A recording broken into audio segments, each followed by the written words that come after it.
Real talk to sa mga engineer. Shout out sa inyong lahat dyan.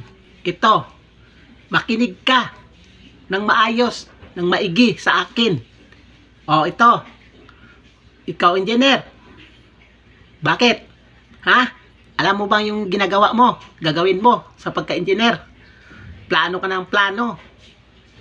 Hindi ka naman marunong magpanday. Saludo ako sa mga panday, mason, construction. Yan. Ikaw, plano ka ng plano. Tinuturuan mo yung mason, panday. Hindi ka naman rin marunong magpanday. Ano yan? Patayo-tayo ka pa. Pasukat-sukat ka lang. Ano ka lang. Patayo-tayo. Wala namang, hindi ka naman marunong magpanday. Ikaw, ang mason, plano pa lang. Alam na yan ng mason.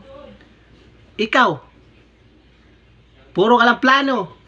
Hindi ka man din marunong magpanday. Ang mason, napakagaling.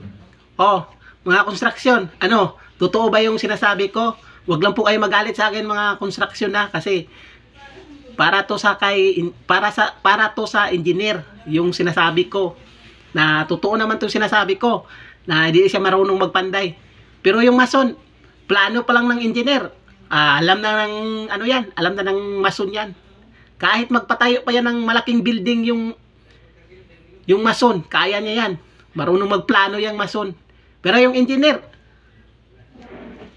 plano kang plano lang man. Hindi marunong magpanday. Ano yan?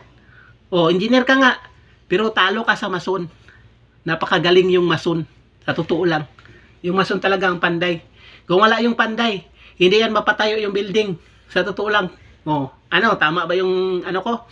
O, mag-comment lang po kayo.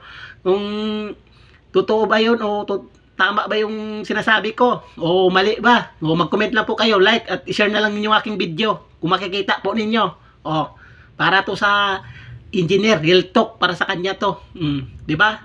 Ang panday, kaya niya magpatayo ng malaking building. Pero yung engineer, plano ng plano. Hindi naman marunong magpanday. O, ang mason, panday. Plano pa lang sa engineer. Alam niya na yan, yung gagawin niya. O, di ba? Totoo yun sa akin, yung mason, ang panday. Plano pa lang, alam niya na yung gagawin niya.